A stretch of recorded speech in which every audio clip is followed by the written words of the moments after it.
Good morning. Welcome to all for the Health and Wellness Web Talk organized by Chronic Foundation with the support of Rotary Bangalore Green Park. Today, the Web Talk is going to be very interesting and how running can change your life. The runners always says running will strengthen your self-belief, giving you a courage to face other challenges, transforms your body. Running can improve your health and mental health. Running can help you to make you new friends and enriches your social life. It builds your confidence and outlook in life, help you eat better, help you expand your horizon of thinking, make you happier and changes your whole lifestyle, help you do hard things, help you be more accountable. Running can help with the addiction recovery. Running can make you a better you. You will have a newfound respect for yourself.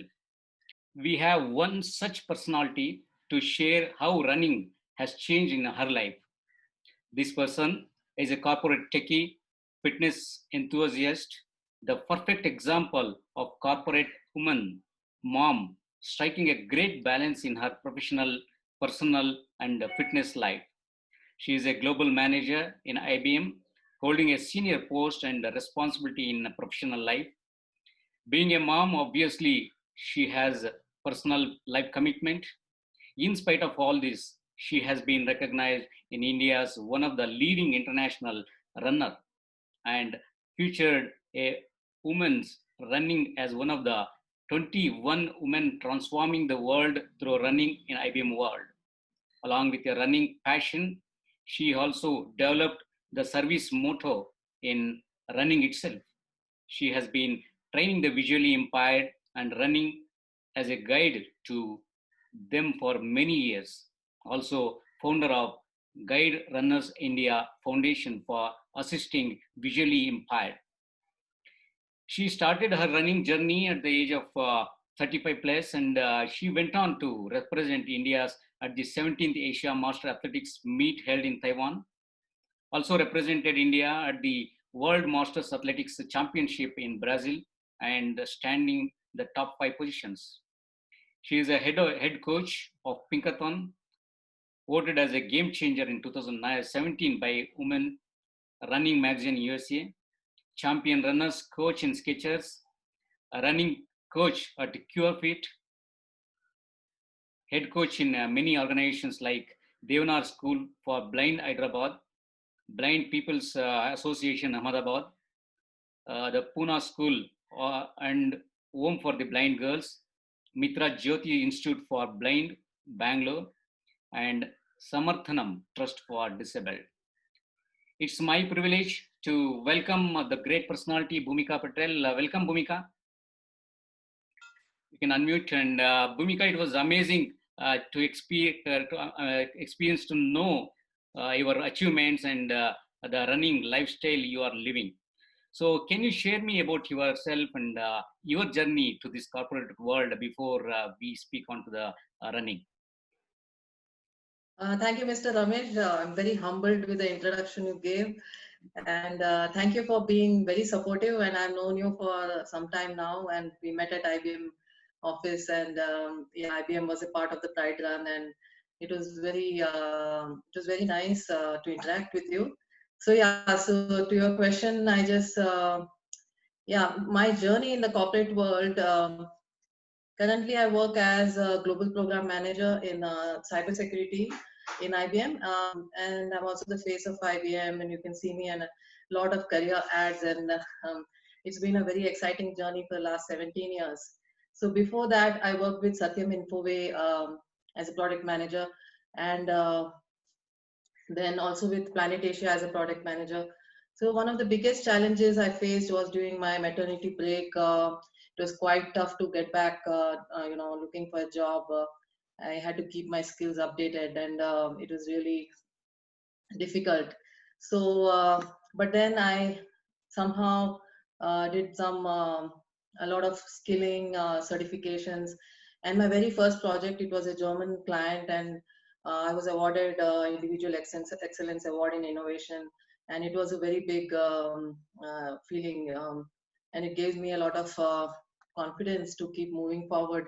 So yeah, so one of the most important thing that has worked for me is upskilling and reskilling, and that has been very beneficial, and this helps in staying relevant in this corporate world.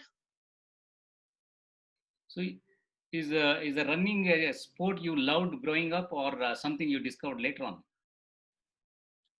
Um, so I started running a decade ago at the age of 35 to get away from the stresses of life. There were very few women out there on the roads, and I was very uncomfortable, wearing whatever I was wearing in terms of the Western attire and things.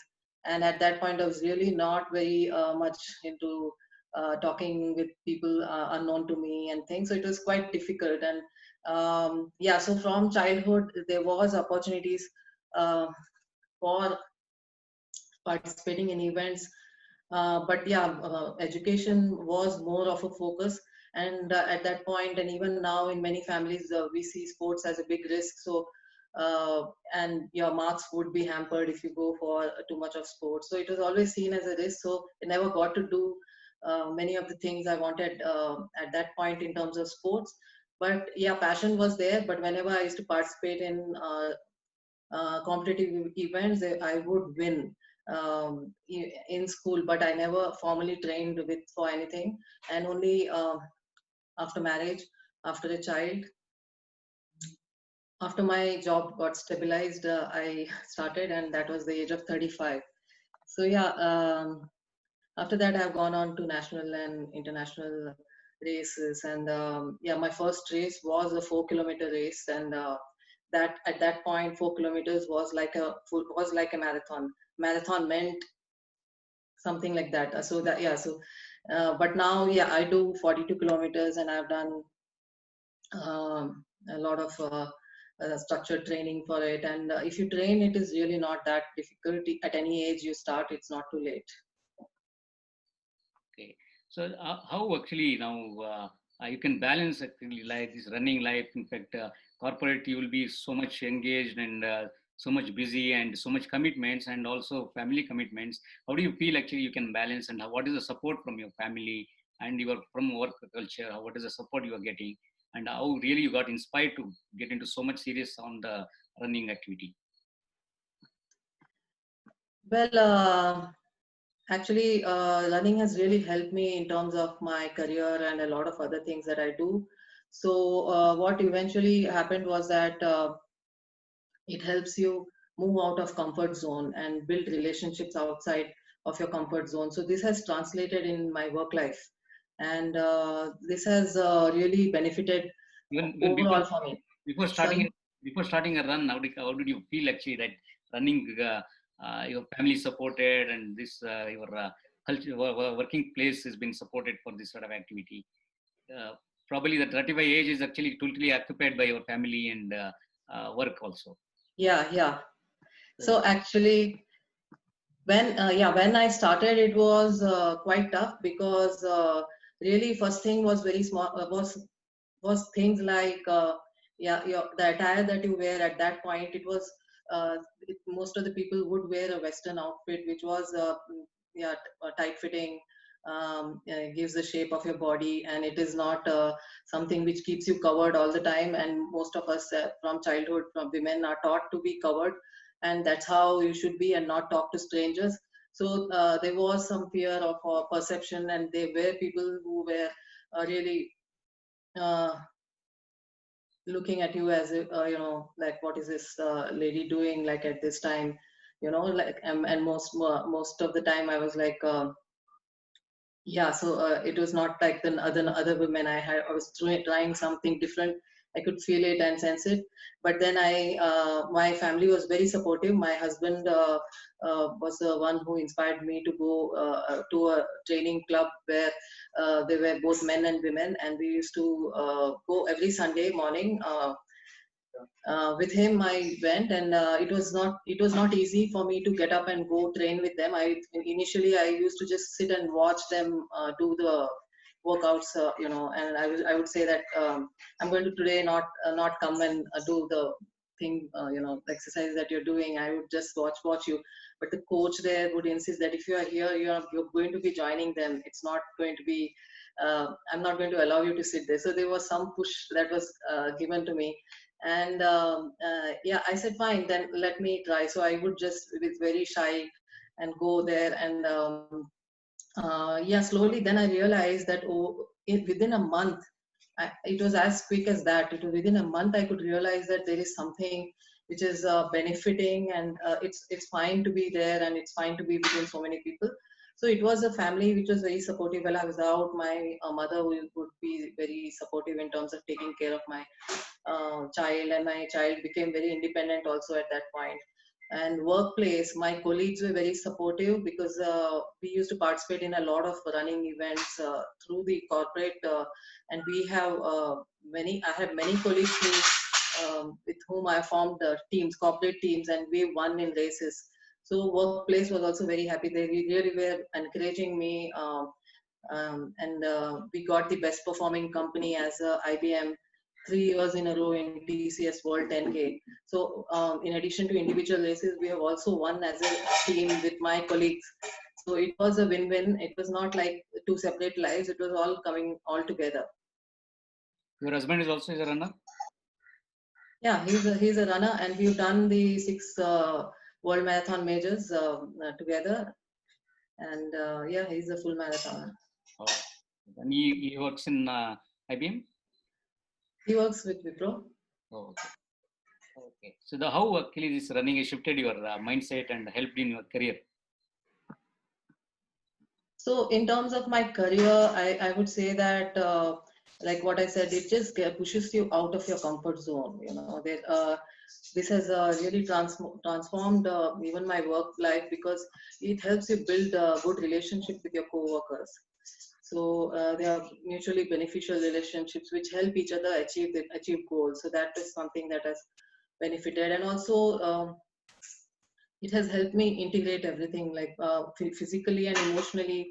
There was a lot of strength that was added into me. And then there was also this good health was also helping me to overcome challenges. So what was very challenging, what I, at one point in life when I thought that this thing was challenging, now if I look at the same thing, it's not challenging. So what you look at, the way you look at things has changed. So it's no longer challenging. So you are ready for everything. So that's what it has prepared. Because in marathons, you are setting goals for yourself every time, trying to overcome your personal best and achieve those goals. So there's a way of overcoming these shortcomings that you have, or anything that difficulty you face. So the marathons teach you that, and that is how it's life changing. That how do you tackle issues in life, anything that you face. And same thing has translated to work. So you're working smarter. What things you are doing, uh, a difficult situation at work, you were brooding over it and thinking that how will I overcome. It's not the same anymore. You're going to be working smarter. You know how to deal with it. You have the right mentors, and you have the right team around you. And you are skilling and upskilling yourself. So yeah, it has really benefited overall. So people say actually generally running makes a more discipline. How do you feel actually after running? Are you feeling more disciplined than before? Discipline, yeah, definitely. I was, if I look at myself beyond the 10 years that I did running, I mean, yeah, so those days, I would say that I was hardly planning anything compared to what I'm doing, what I had to do in these 10 years of my running. So there's a huge amount of discipline, and there's a lot of planning which is involved, and without which it was not going to be possible, the kind of things that I did in the last 10 years. So a lot of meticulous planning was involved. And that planning involved the sitting with the family, and then having common goals. Yeah, and for example, you have your daughter's exams coming up. So which races do you think I can do as a family, because both husband and wife are going to be away from home. And so when is some important project work which is coming up, and so how do I schedule my training around it. And so I have a backup family member taking care of things at home, and a lot of planning. So it's a joint family the entire planning is done by the family like that. How is your children's feeling about this? My daughter, initially she was very overwhelmed that she told me that why can't you be like other mothers? At in some time, at one point she did tell me like she found it really different that my mother is different. And so yeah, I can understand because it took some time for her to understand this, what's going on. And then she felt really proud about, I have a daughter, she's 17 years, and she was very proud of what the parents were doing. And then she accompanies us in our races, she accompanies us, and we did the Boston Marathon together. The 5K race was her first international, my daughter's, and we did it together, and it was very proud feeling, and so it feels nice. Good. Bhumika, some runners keep saying that this has helped to maintain a perfect balance of mental stimulation and physical fitness. So, how will running change the body? So, what do you feel actually before starting running, and how now you are feeling about yourself on physically and also the mental? So definitely, running will help you improve your physical strength and your mental strength.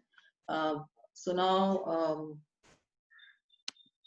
in your many of these marathons, many times most people give up because of their they give up from their mind. It's physically they are strong, but mentally they have given up. So mental strength is a big element here, and once you keep achieving your goals, your mentally you are growing strong. But at the same time, as a runner, we are not doing pure running as such. There will be a good mix of other workouts like yoga. There is strength workout. There's walking also.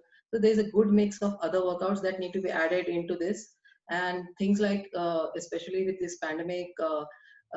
If you have the elements of breathing exercises, pranayam, yoga, where it helps you balance your physical and mental energy, which is very critical. So that will really benefit in terms of actual balance of your and each individual is different. So in order to find the right balance, you'll have to, each individual will have to take their path depending on their personal how their bodies are. They have to listen to the body. So the right mix is what is critical, and it's not just going to be just a pure running and things like that. So it's very important to have the um, this kind of a mix. Otherwise, it's going to be just using the same muscles over and over again, and there's not going to be any benefit in the long term, and there may possibly be injuries. Bhumika, we have more runners watching here. I think probably your more tips on actually that's how you prepare, practice, and what sort of a warm up and cool down which you do, how frequently you practice, and how you prepare for this. Those tips may be useful. Why don't you share those tips since you participated in international marathons? So, Yeah. how you prepare for those things, and throughout here your schedule, how you work on that? Can you share more detail on that? In a typical marathon training, I would in a year I will not do too many races. That is the first rule. But I'm not going to be enrolling for every event that comes up. Now a 10K, now a 21K, and then those kind of things would be completely avoided. There will be just one race, one full marathon, or two full marathons in the entire year that I plan. And even before shifting to a full marathon, there was a few years I took. Like initially, I started with only 5K races, and then once I got a very good time. Sorry, I was talking to mute. Okay. Yeah, so it was a very gradual progression that I did to full marathons. Initially, when I started, there was only 5Ks, short distance, and because at that point there was a huge fear of distance in me, so I stuck to the minimum distance of 5K, and I continued, and I got a personal best in that, and then I shifted to a 10 kilometers, And after doing a lot of 10-kilometer races where personal best I got, then I got to 21K. And at 21K half marathon, it was really difficult to even think about full marathon because 21K was very tough on me. And I really never planned for a full marathon. So it was very accidental for me. My husband had registered for London Marathon, and he said, I'm not going alone. We will go as a family." And I thought that, okay, if we are going there, I'm not going to sit and watch the people run. I'm going to run too. So there is in these international races, the full marathon is what they have. If you call a marathon, if your event is a marathon, then there is a full marathon. On that particular day, there's only full marathon. So you cannot pick another race category to run on that day. So I registered for the full marathon, and the training was uh, 3 months minimum. Minimum 3 months I give, and in an entire year, I'm going to take only one or two full marathons, and I'll not go traveling to any other races for a 21 or a 10K. So basically, I'm the entire 3 or 4 months that I train for an event. The complete planning is done as to what will be there on Monday, Tuesday, and each day of the week. So I would give about 3 days of running and 2 days of strength workout. And then if I'm not really up to it in that week, I would take an entire week off in between. Like after every 2 to 3 weeks of training, I would take a complete week off, and I would just take only do walking in that week, or I will do only breathing pranayam in that week. So also in terms of diet, I had a complete schedule, like what I eat throughout the day. When I wake up, there's a like a warm water with lemon and chia seeds is the wake up drink, and then I have my morning snack, a little bit of snack, and then I go out for a run. And then coming from the run is um, a post workout. I have my protein diet, and yeah, a nutritious diet, breakfast, and so on. So there's a meal planning which is done, and there's weight management. So if the more your weight, the more you're carrying that many pounds in your run. So that much of your performance will be impacted. So your weight management is quite critical. So yeah, nutrition was tracked, what I was eating, and then the workouts were balanced between running and strength training and recovery workouts. Yeah, these diets, what you are planning, it's actually been designed professionally by somebody, or you have found out yourself with the diet? So diet, I am a foodie, a complete foodie. So I'm always, and on top of it, and I'm a Gujarati also. So we eat sweets, and I like to eat doklas and a lot of yes. I had to cut down. So basically, initially, I didn't go for any kind of a nutritionist or dietitian. I initially only planned on cutting down my some of the fried foods that I was eating. And then there was this yeah, basically and so that I don't munch on other things which are unhealthy. So I cut down on all the unhealthy stuff initially, and then I tried to reduce some of the portions and replace with some more nutritious stuff. So I did experimentation on my own, reading a lot of books, and my husband was already into a lot of running at that point when I started. So he advised me a lot, and then we did get, both of us got later on when we got into full marathons was when I actually got nutritionist help, professional help, because it was initially you won't find it difficult. It will be quite sorry, you won't find it easy. It's going to be difficult in terms of recovering from your hard workouts, and also going to office with a fully, um, fully energized day, and getting that actual benefits of running will not happen if it's not done well. So there is a very balancing act. So if you miss out on eating the right food after your run, you're not going to be able to go to office and do the uh, that amount of hard work in at office. So there's going to be some kind of a thing that you will have to balance. So that's why a professional help would be required. A nutritionist help was taken, and they planned the diet, looking at my exercise routine. That what is it that I do throughout the week, what time of the day I work out, and then what should I be eating in between and before the workout, after the workout, before sleep, on wake up. So all that was planned. Okay. What is the warm up and cool down exercise which you generally do for this running when you're practicing running, and any tips for these runners? So warm up is very important. Most people would tend to skip it because they want to.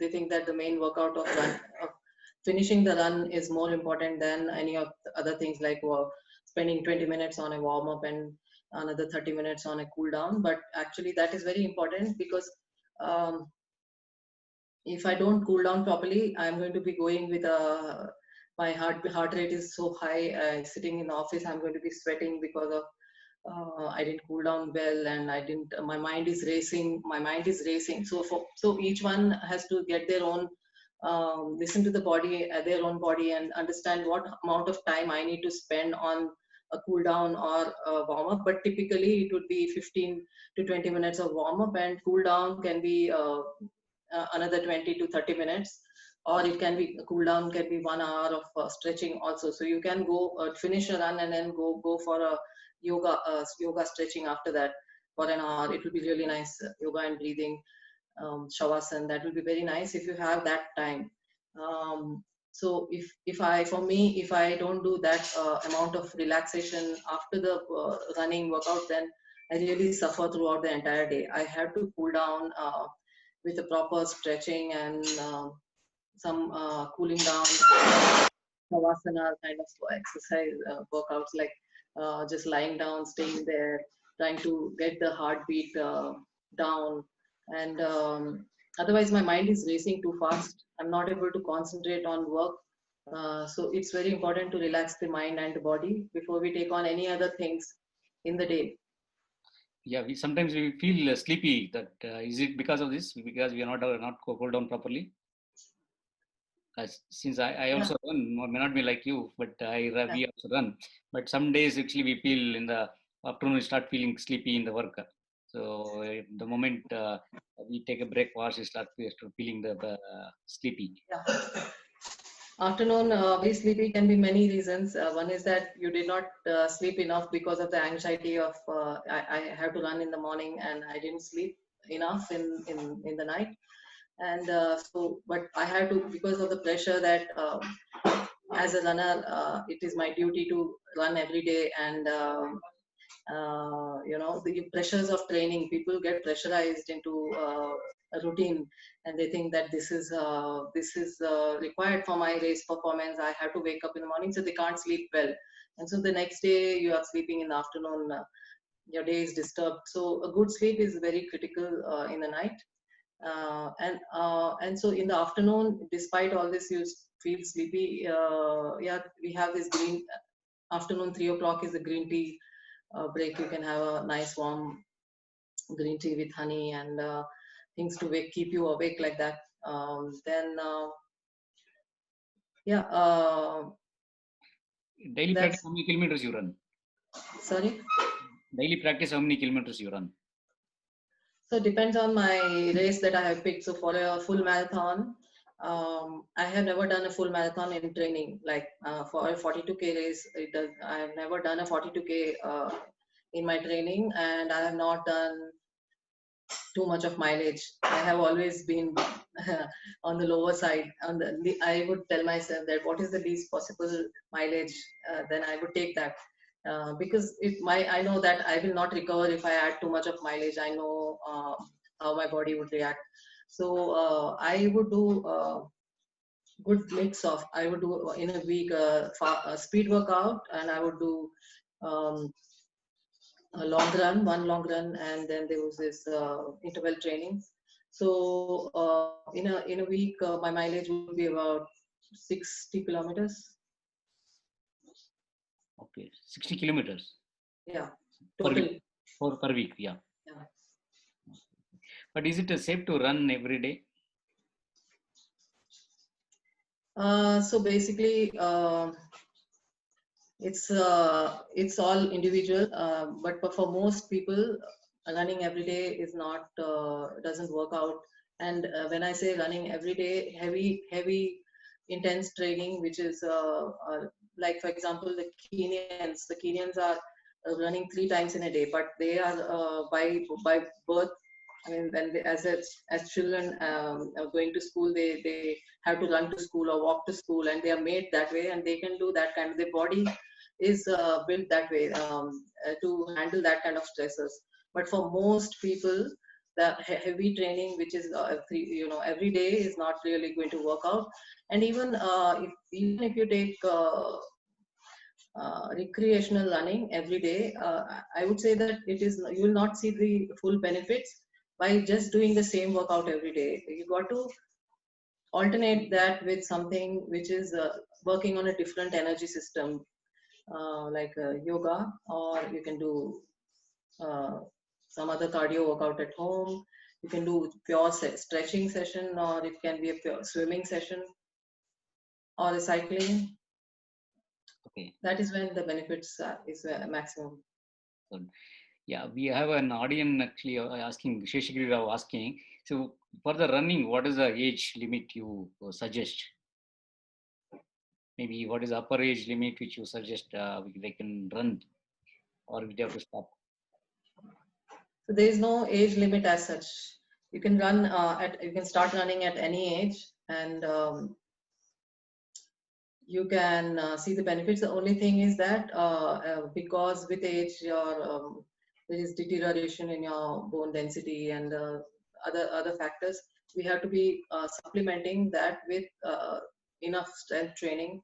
And yeah, we have to understand do an assessment of our functional assessment, exercise assessment, to understand that where is the imbalance in our body, which comes up because of we did not use the right technique of running, um, or we already had some pre-existing injury. So we have got to do this periodic assessment. Things like is my ankle mobility fine? Is my balance? Is my right foot balance and the left foot balance fine? And shoulder mobility and other things like that. We have to periodically do the assessment, and then based on the assessment results, see that what are the exercises that I will need to supplement to get it back into the right functional strength needed at that age.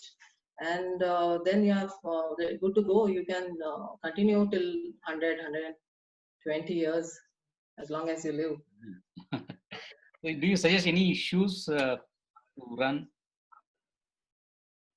In terms of shoes, I have personally been very. I've tried a lot of brands, and my feet is kind of little broad, and I also have a bunion on one side. So I prefer shoes which are broad in the front side. So when I go to a store, a shoe store, I would try the shoe. I run a few times in the shop, and I would also try it with the socks on. And the socks material of the socks is of different types, which is available. If you use a thicker sock, the same shoe may feel differently. So what you wear as socks will also be important. So if you have your own socks, take your socks with you, and try the footwear in the store, and you can read the reviews about the shoe which you want to purchase.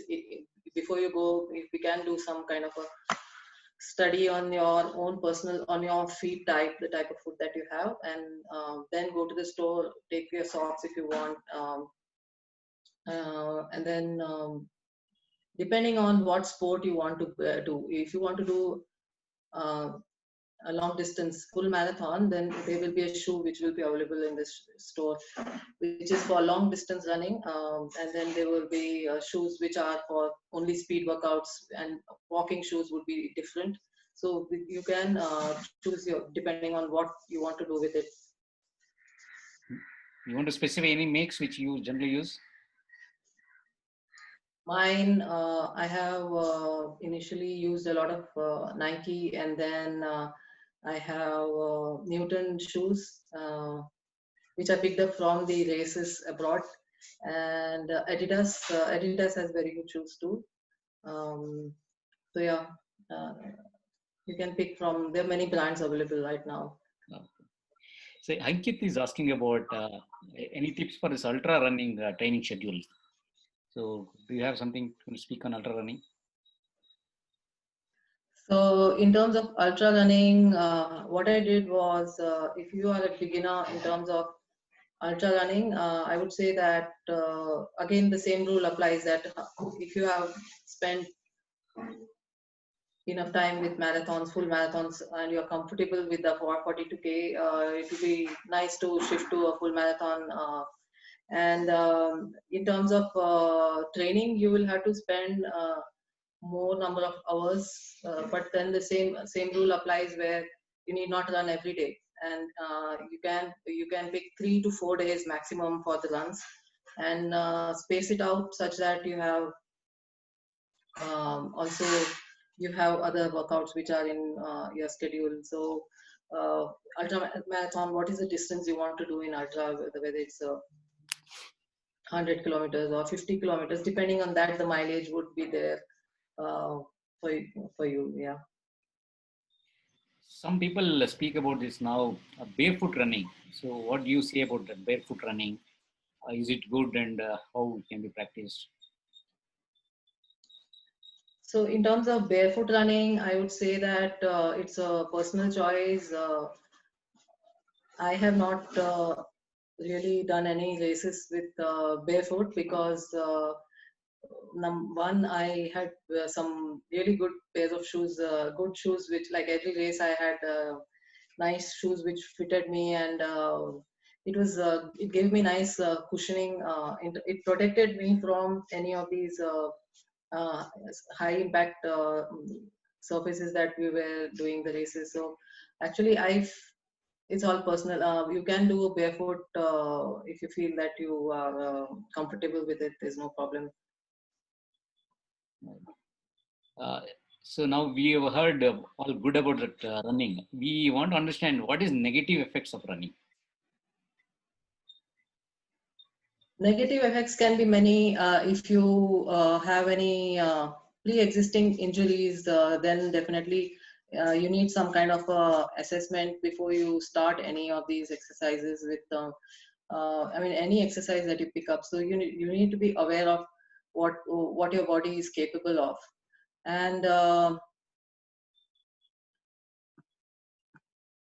also people have come across many races. Every other weekend there's a virtual event or the running event. Now these days is virtual events.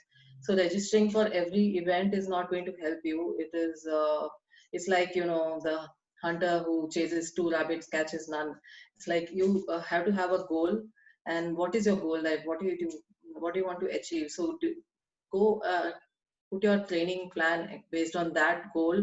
And one more event comes up, you register for one event, then another challenge comes up, pick up that challenge, register for multiple challenges that come up. One friend says that do this. So if you keep doing that, you get digressed from your goal, and that is one of the things that really affects and it causes all kinds of injuries, because you didn't think about what was your goal and you didn't stick to the training schedule.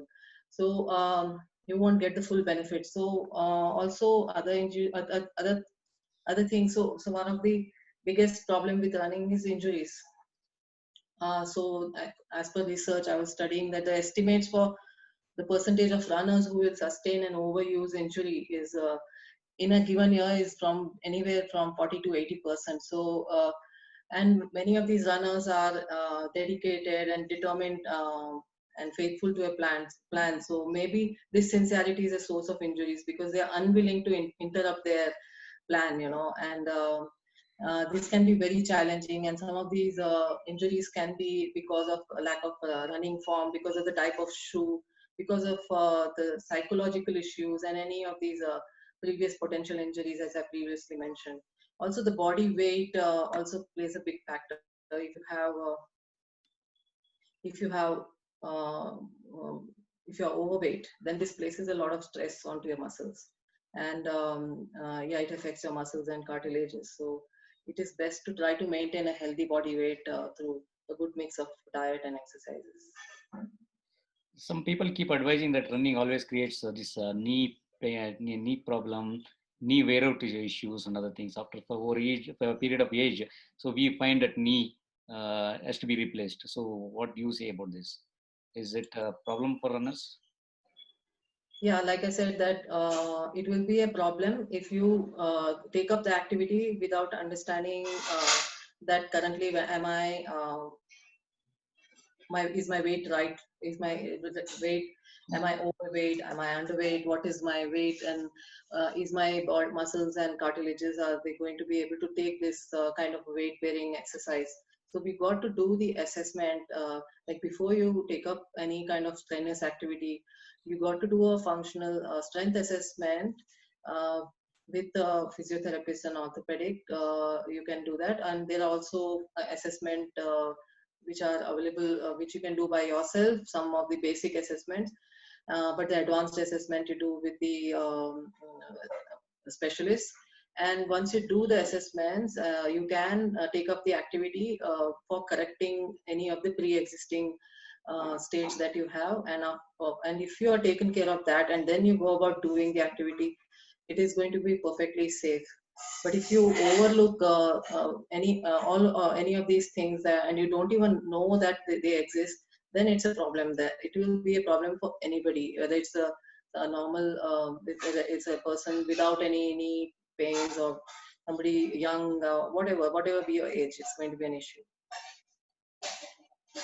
Wonderful, Bhumika. I think you spoke very well about this run, and we also read in your profile. I think you are more into this social activity.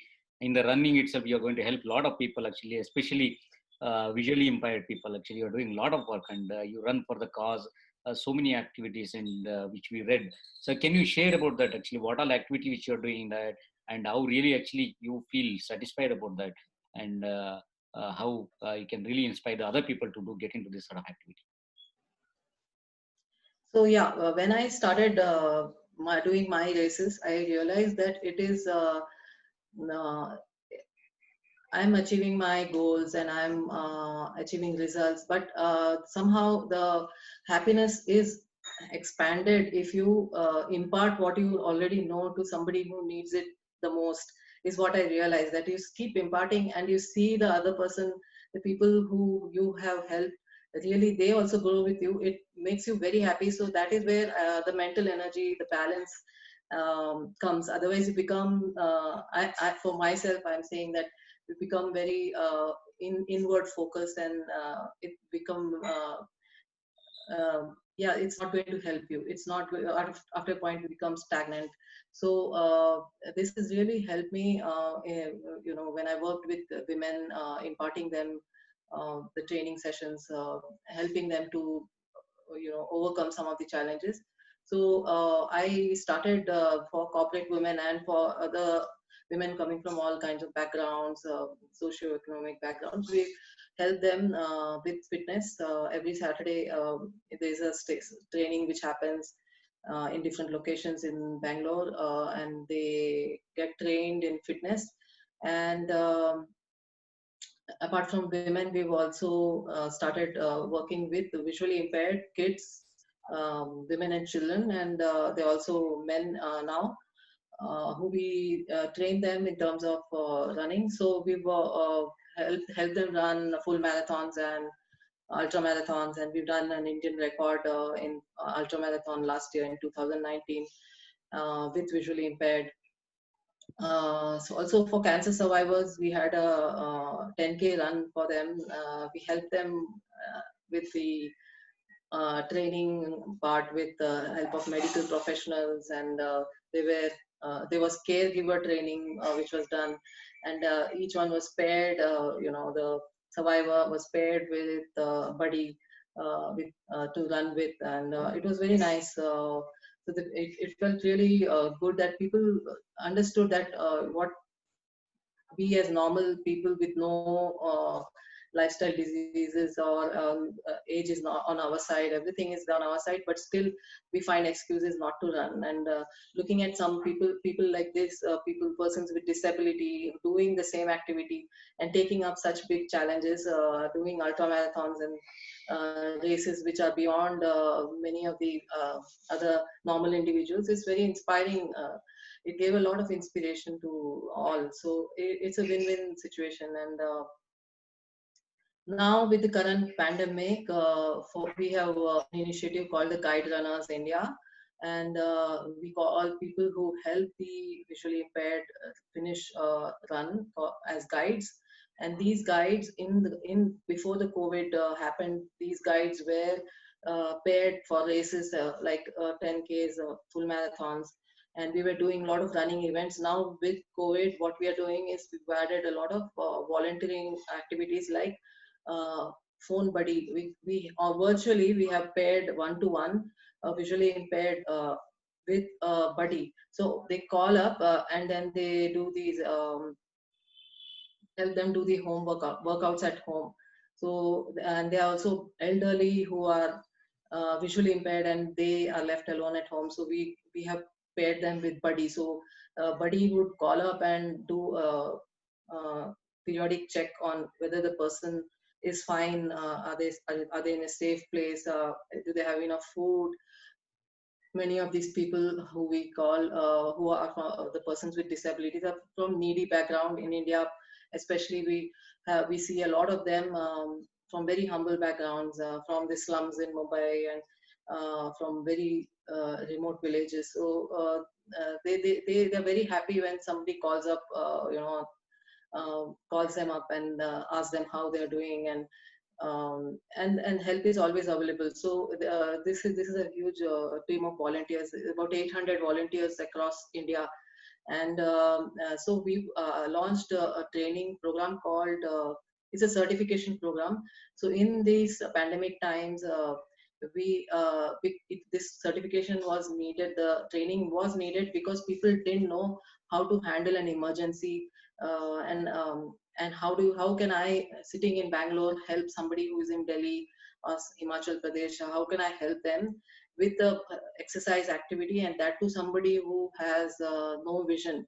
How can I help them? So so we came out with a very systematic plan. We gave them a complete checklist. So if you call somebody who is in another city, these are the first few things you're going to check, that a well-being assessment is done.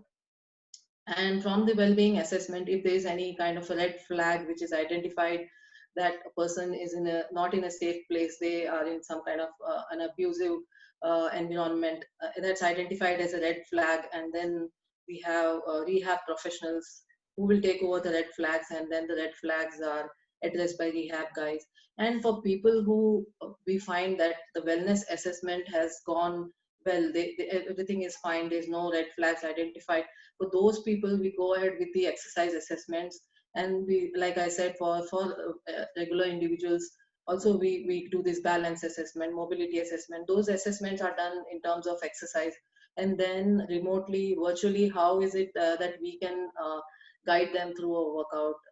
If they have a video facility on their phone, then these are the things we can do remotely.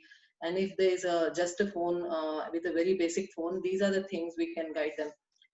So those kind of very structured guidelines have been put in place. So anybody can join that program, which is starting. The batch 2 is starting next week. Disabled or visual impaired only?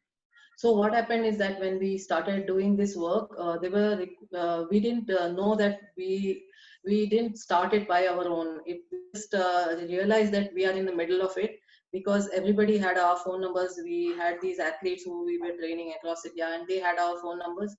I'm talking about the guides and me, and so the numbers were available. So they started calling for help with the pandemic, like food shortages, like things like going to the hospital, things not available, a lot of other things other than fitness. So and then there were also people who were not blind, they're from the needy background, needy families, who have vision and who are regular individuals. They started to be this training is applicable even for regular people who in terms of providing emergency support.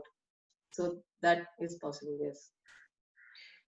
See, you also coach them for visually impaired. So, how's that coaching experience? How they really see seeing we ourselves running is so difficulty, and that the visually impaired people how they run, and is it a separate track which they have, or how is that coaching has been done?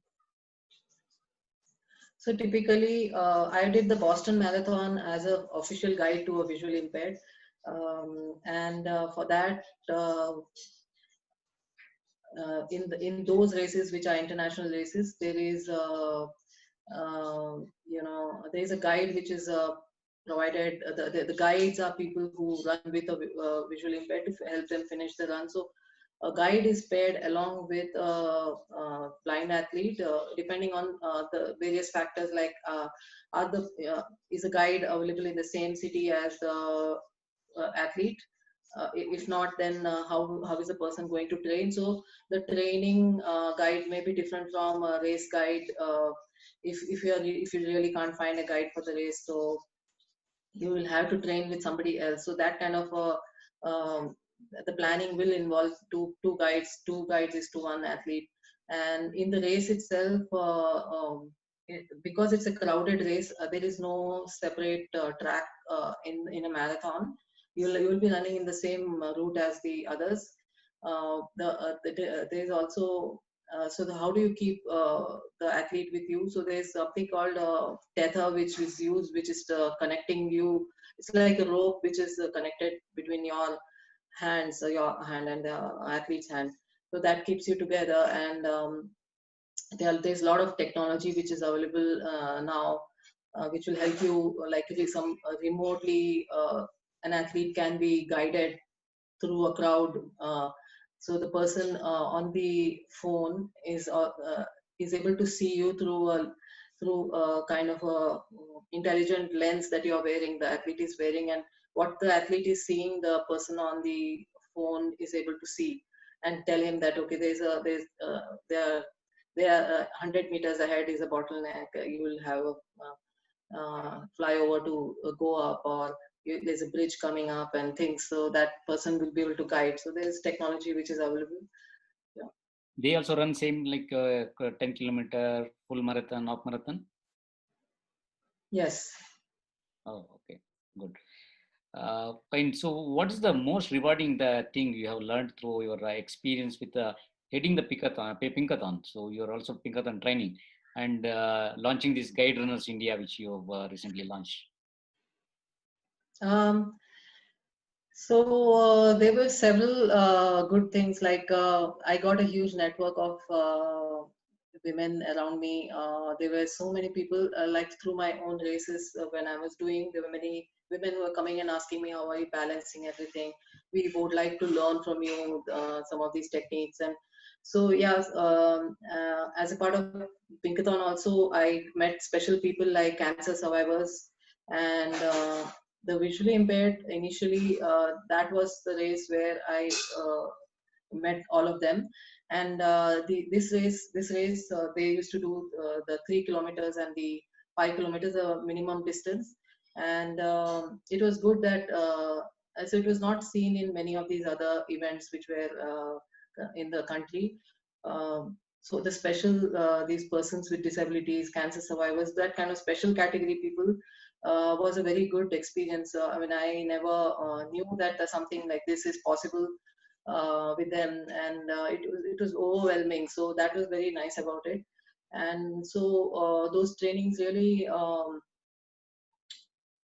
I initiated them as a year-long activity. So what I realized, this being just a one-day event and they going back home is not going to help them. It's got to be done the entire year. They have to incorporate this as a lifestyle. even people with these kind of disabilities will be, although it's very challenging in Indian scenario, it is possible to help them.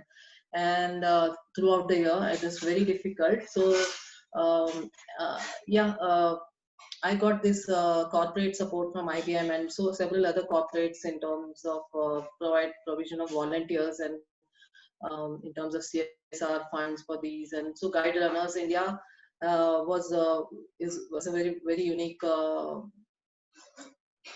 team which came together, and all this really helped them give a continuity to continue throughout the year.